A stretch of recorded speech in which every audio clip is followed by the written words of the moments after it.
Well, you heard me when I described our federalism as that of a unitary federalism. Because, like I said in the panel session, you have three forms of it. A unitary system of government where everything comes from the center. The whole powers and authority comes from the center. A federal system where it is shared between the federating units. In our case, between the federal government and the state governments. But unfortunately, what we are seeing is a contradiction of what our constitution has even provided for.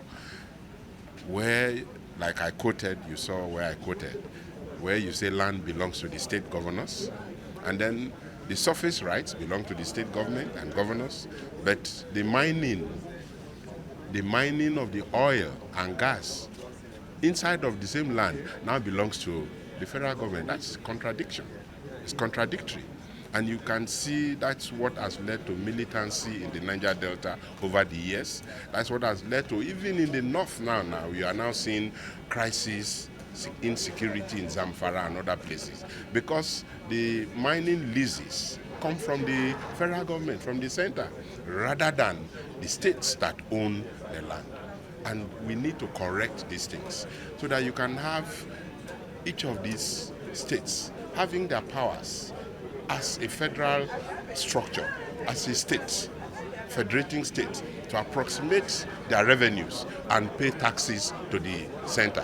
The center should devolve power, which is devolution of powers, to the state governments. They did it in the power sector, and that is why today Bayelsa State is building an independent power plant, because the president came in and signed that bill. And so we have abundance of gas. Now we are building an independent power supply using the abundance of gas that we have. We are going to invite the president to come and commission that independent power plant very soon.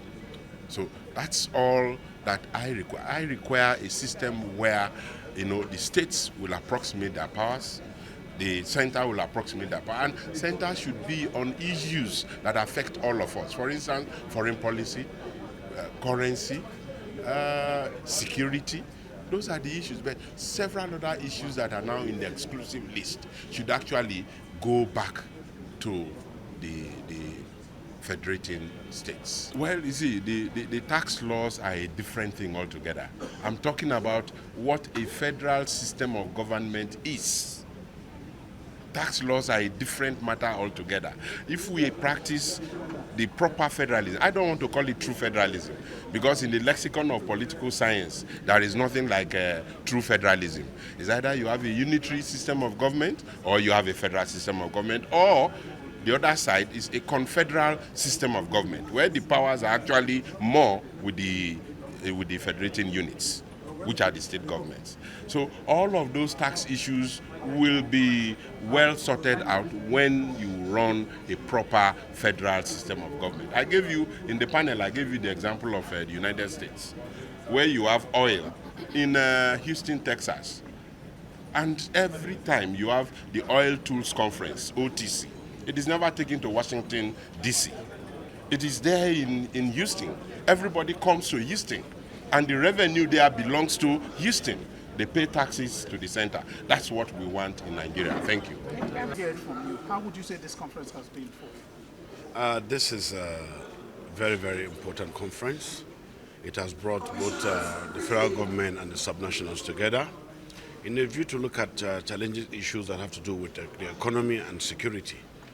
And solutions were preferred.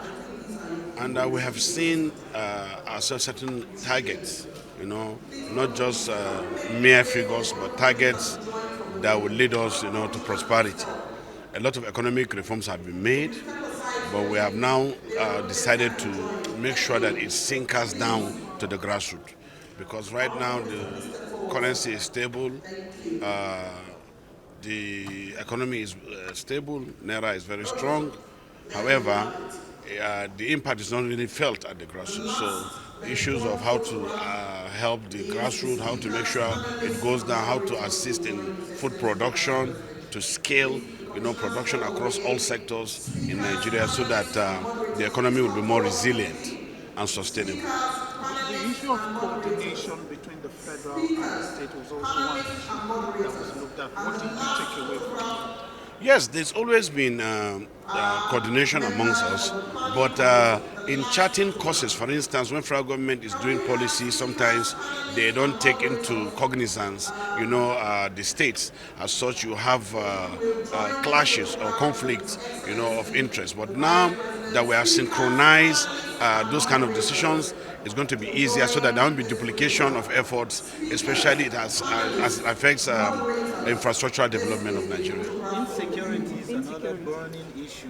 What solutions were proffered at this? Yes, we've discussed very well extensively on the need, to have all hands on deck in addressing these issues. These issues are mostly local to our places, and we have seen the reasons, and we've also discussed with partners, and the federal government is doing a lot of effort, and the state governments also work in collaboration, to fight this insecurity. So with the economic sustainable economic development that we are planning, we're sure that we're going to transition a lot of people from poverty, to prosperity, and that will reduce insecurity in general.